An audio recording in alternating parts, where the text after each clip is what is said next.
Is the most important game on the Aggie schedule the most important game in the SEC? You are Locked On Aggies, your daily podcast on the Texas A&M Aggies. Part of the Locked On Podcast Network, your team every day.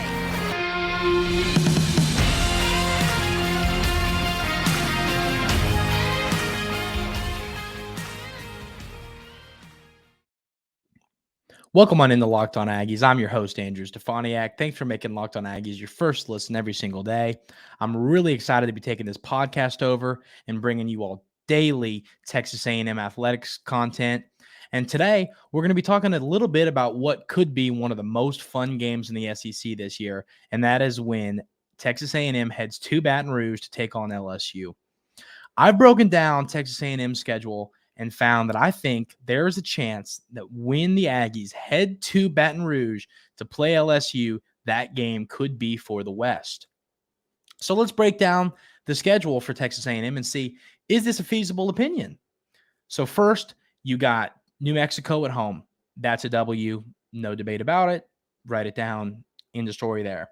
Then the Aggies head to Miami to take on the Hurricanes. This game, Texas A&M has the better roster. They're going to win that football game. I don't think there's any debate about it here. The only argument you can make is with it being on the road. Playing on the road anywhere is difficult, but Texas A&M has the better roster. They have so many former highly recruited players. Miami has a good roster too, but not as good as Texas A&M. Texas A&M is going to win this football game and start the season 2-0. The Aggies head back to Kyle Field to take on University of Louisiana Monroe. Once again, this is a game they're going to be able to take care of easily and start their season 3-0. Then the first game of SEC play starts when the Aggies host the Auburn Tigers. This is going to be a fun game. Auburn is a team that just hired a new coach. They brought in a new starting quarterback in Peyton Thorne, assuming that he wins that job over there on the Plains. But it's a game, once again. Auburn has been doing a good job rebuilding their roster, but they're not better than Texas A&M right now. The roster's not deeper. It's a game that in College Station, the Aggies are going to win. They're going to beat Auburn and start their season 4-0 and 1-0 in conference play. Then you have your first neutral site game when the Aggies are going to play at A&T Stadium in Arlington against Arkansas. This is a game, same premise here. Arkansas, unlike some of these other teams, does have an experienced quarterback who's played in the SEC, but the Aggies have a better roster. This is a game that it's going to be interesting. It's going to be one where Texas A&M has to show up. It could be a dogfight, but Texas A&M is going to win this football game and start their season 5-0. Here's where we get interesting. My whole premise of this argument is based on one opinion that a lot of people share, which is Alabama is a little bit down this season. They don't have a quarterback who Coach Saban feels comfortable with. That's why he brought in Buckner. So this could be the year where Alabama isn't the power that they generally are, which makes you wonder, can the Aggies knock them off in week 6 at Kyle Field? I don't think there is any way that you can look at this and say Texas A&M doesn't have a chance playing in front of their home crowd.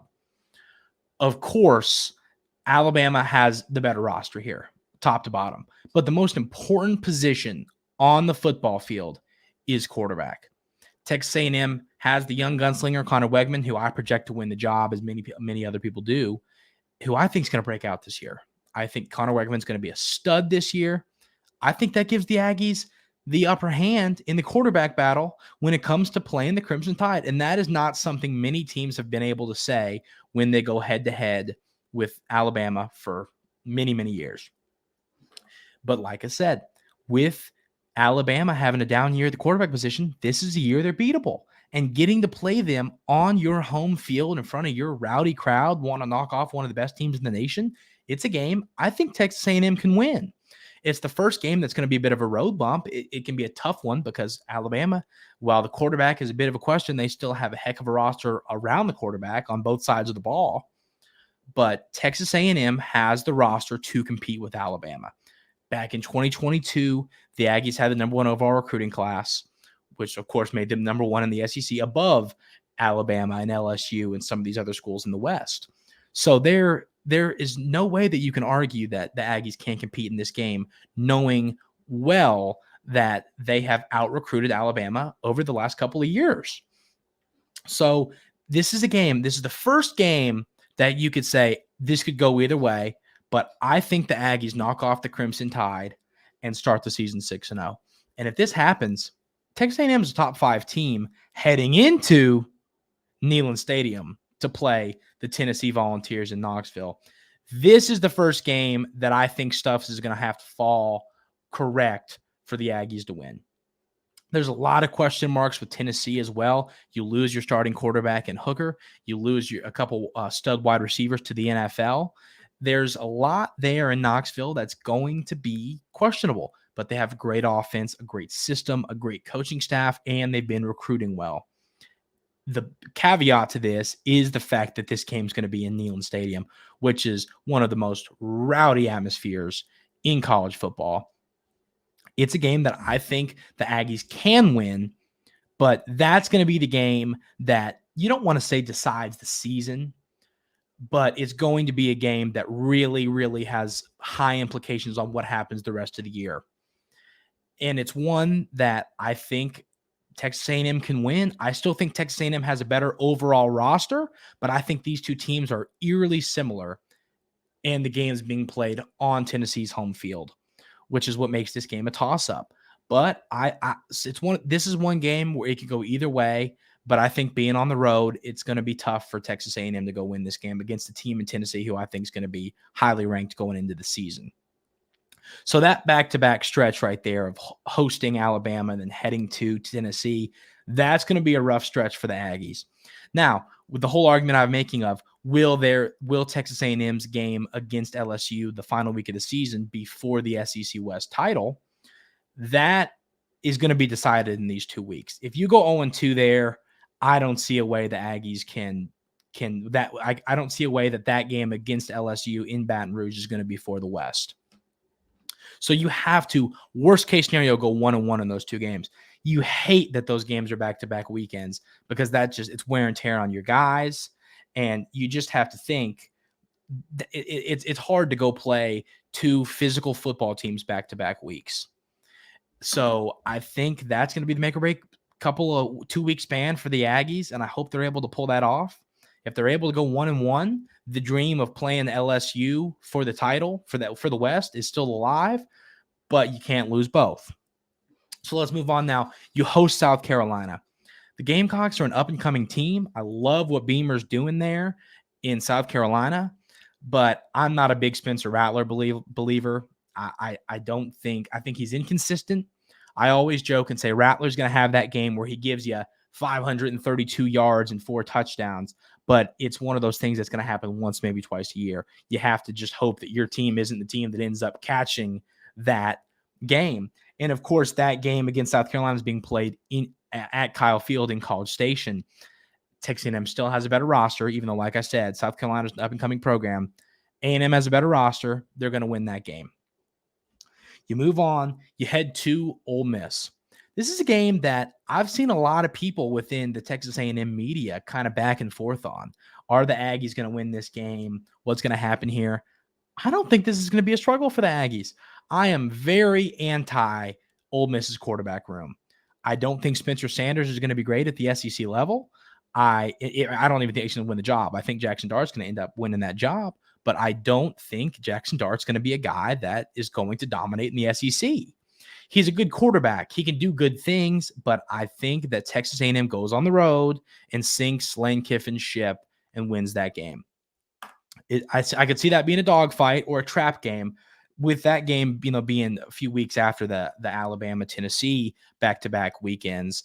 I could see it being a game where if A&M wins both those games against Tennessee and against Alabama and then knocks off South Carolina, where they head into Oxford and kind of think, take the day off and lose a game, it could happen. But I see the Aggies winning that game.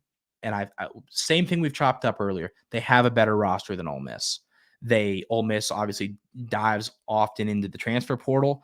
I'm still a believer and that can help a team, but when you just are redoing a team every year with a transfer portal, it can be difficult to have that chemistry.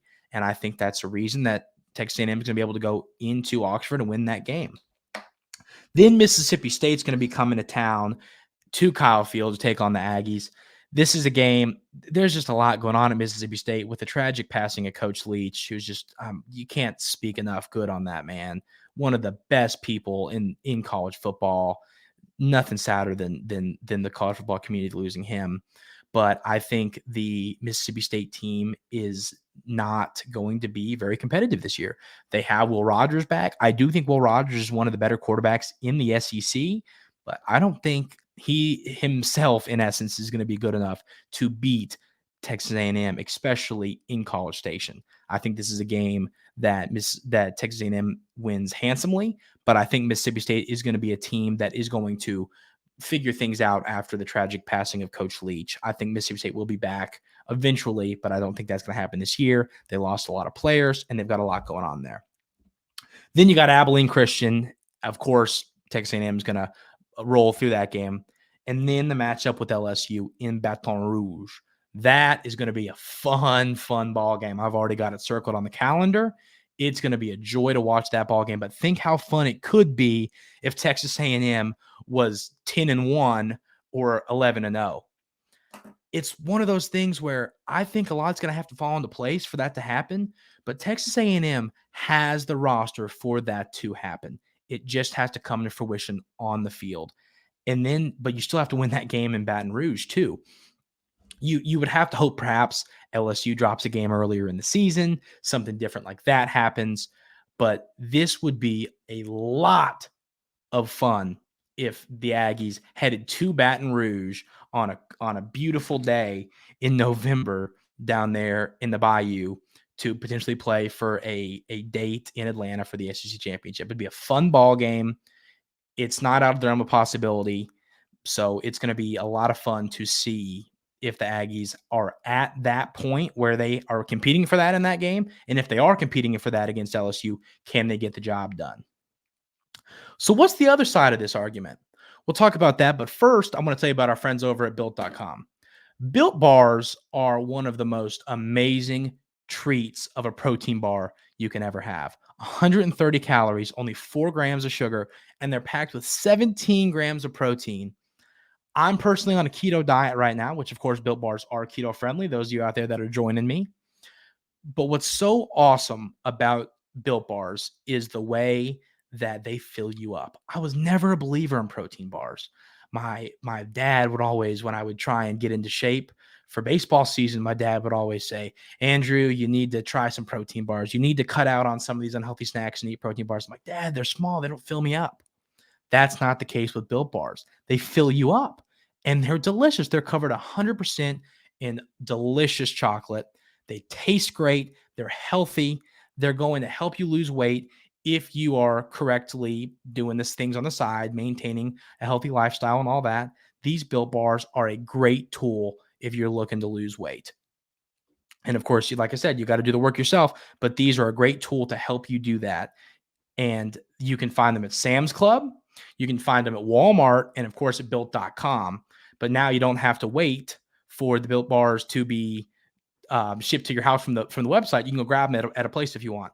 But go check out our friends at Built.com to check out the website there. Go buy them in store at Walmart, in store at Sam's Club. A lot of great stuff going on there. Give it a shot. Give it a shot. Give it a try. And you all can just thank me later. So our friends over at FanDuel recently put out a list giving the over-under on Texas A&M's win total at 7.5 wins, which we're going to look at this as the pushback to the argument I just made about Texas A&M's chances to win the West with the game against Baton Rouge being for a date in the SEC title in Atlanta. So the way I look at this is pretty simple. 7.5 wins, you can chop it down like this. New Mexico, Louisiana Monroe, Abilene Christian, done. 3 wins right there. So you have to find a way to get 5 more wins on this schedule. Then you look at the games: Miami, Auburn, Arkansas, South Carolina, Ole Miss, Mississippi State. That is 6 games right there that Texas A&M should win. If they go 6-0 in those games, there's your 7.5 wins right there. There's 9. But what is so crazy about this Texas A&M schedule to me is there's not one game on here that I feel the Aggies can't win. There's some games I feel it could be a struggle or could be difficult for the Aggies to go to a Tennessee and win. I'm never going to count out Nick Saban, even though I think they're down this year. I'm never going to count out Coach Saban, not one of the best person to ever do it in college football. You can't count him out, even though there's questions around that quarterback room. And then, of course, heading to Baton Rouge to play the Bayou Bengals. There is a lot of question marks around the schedule, but finding 9 wins is not difficult. You look up and down this schedule. Of course, you've got the 3 before the season starts. I'm not a big believer in Miami. I think that is a win you can write down as well. So I believe you can say that the Aggies are going to easily go 4-0 in their non-conference schedule. And then you just have to find 4 wins in SEC play. I don't think they're hard to find. I think Texas A&M takes easy care of Mississippi State. I think they take easy care of Auburn. I think they're going to run away from Ole Miss. I think they're going to run away from South Carolina. So right there hits your total. And then you still have some of these other games that could go either way, but the Aggies have a chance to steal some wins here. And what I think is so good about a schedule like this is you avoid Georgia. Georgia is the team in the SEC that I'm fully bought in on Georgia. I know they lost a lot. They lose a lot every year. They replace it. Coach Smart over there is great. Georgia is always going to have a good team, just like we normally say with Nick Saban, but Georgia is more confident in their quarterback situation, which Coach Saban currently isn't, which is why he brought in Buckner. So that's what has me a little worried about what's going on down there in Tuscaloosa. But with Georgia, if you have to be thankful that as Aggie fans that we don't have to play Georgia, especially at their place. It's a team you just don't want to. It's the buzzsaw you don't want to run into right now. And the Aggies are really fortunate that they're able to avoid them on the schedule. So that's something that you look at the schedule and you say, that's really sweet. We got to avoid Georgia. It's still a tough schedule. You don't love having to go on the road to play Tennessee and LSU. Those are 2 tough road games, but you do get Alabama at home. So after looking at this win total list, 7.5 feels pretty easily obtainable for the Aggies. The pushback you can make to this is, well, it would have been pretty easy. We thought the same thing last year when inevitably the Aggies had a rough go of it which led to a 5-7 season, which was disappointing based on the 2022 recruiting class. But one thing, the pushback that I have to last year, so many people were so down on what happened in Texas A&M last year. It's hard not to be. That 2022 class was spectacular. There's no debating that. It was the number 1 overall class. But it's hard to play in the SEC as a freshman. A lot of these people did. A lot of those true freshmen did. Evan Stewart was a great example. He was a star as a true freshman, and he has so much room to grow. So what I think is so exciting about the potential of this team, same with Connor Wegman. I'll throw him in there too. I think I've already laid my claim on how good I think he's going to be this season for the Aggies. But that 2022 class, you had a ton of 5 stars, a ton of high 4 stars. All these players are growing. They're getting bigger and stronger in the weight room. They're developing. They're becoming better football players in the weight room, on the field, getting bigger, faster, stronger. All that's going to translate to the football field. And sometimes it takes more than that quick turnaround from summer to the start of the season for these true freshmen to do that. You have all of these true freshmen that were the highly ranked players that gave Texas A&M this outstanding 2022 class. And a heavy portion of them are back for their second year in College Station. So it's easy to talk yourself into this 7.5 win total not being high enough for the Aggies. And it's also easy to talk if you want a sunshine pump a little bit on this beautiful day, then it's easy to convince yourself that the Aggies could potentially be playing LSU in Baton Rouge for a spot in the SEC title. That is the ceiling of this team. This team can compete with everybody in the nation. And I think the Aggies are going to show that quickly, especially obviously they're going to run away from New Mexico, but then I think the Aggies are going to put the world on notice against Miami. at Hard Rock Stadium in beautiful Florida. I think that's going to be the case. And there is a lot to look forward to next season. And if you want to throw some money at this 7.5 win total, you can head over to FanDuel and put your money where your mouth is if you think the Aggies are going to win more than 7.5 games this year. The Aggies landed a 4-star safety. That is right. Texas A&M landed 4-star safety Jordan Pride from Blountstown, Florida. He's a 6'1.5", 175-pound safety that is going to make a lot of electric plays in College Station over his career. This young man, what's so exciting after watching his tape is the athleticism. I'm always a sucker for players who play offense and defense. You don't see this a lot. You see it obviously a lot more in high school. You don't see it a ton in college unless it's the player that Coach Sanders used to have at Jackson State and that's now with them over there in Colorado. You don't see a lot of players play both sides of the ball. But with Pride, he's doing it in high school now, and the athleticism is just so amazing. He's a freak. He's a track star. He can run. He'll run right past you, and he's a great tackler. I love seeing that in young safeties or young cornerbacks when they are willing to go help in the run game, when they're willing to get after the quarterback, and when they're not afraid to lay the hit stick on somebody. And Pride takes pride in that part of his game. He's not afraid to lay you out, and he's not going to feel bad about it. So a player like this, and of course, he was the number 84 overall player in 24/7 Sports composite rankings for the 2024 class, and the number 96 overall player in just 24/7 Sports rankings. His commitment gave the Aggies the 25th overall class in the 2024 recruiting class. So the exciting part about that is this could get the ball rolling for the Aggies in the 2024 class. I've heard a lot of rumblings that people are starting to get concerned with this class. Why do we only have a handful of commits? What's going on? Are we going to, the Aggies are so used to having these great recruiting classes over these last 3 years.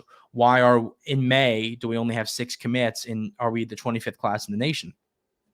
This commit, I think, is going to get the ball rolling.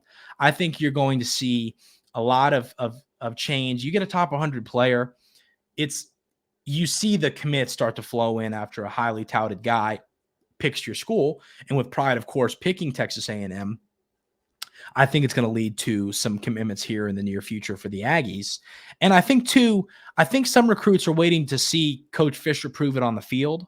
So Aggie fans might have to wait a little bit for Texas A&M to start landing some of these highly touted recruits. But I believe it's going to happen, and I believe if Texas A&M has the output on the field I expect them to, that Coach Fisher is going to prove to these recruits, hey, I got this going on.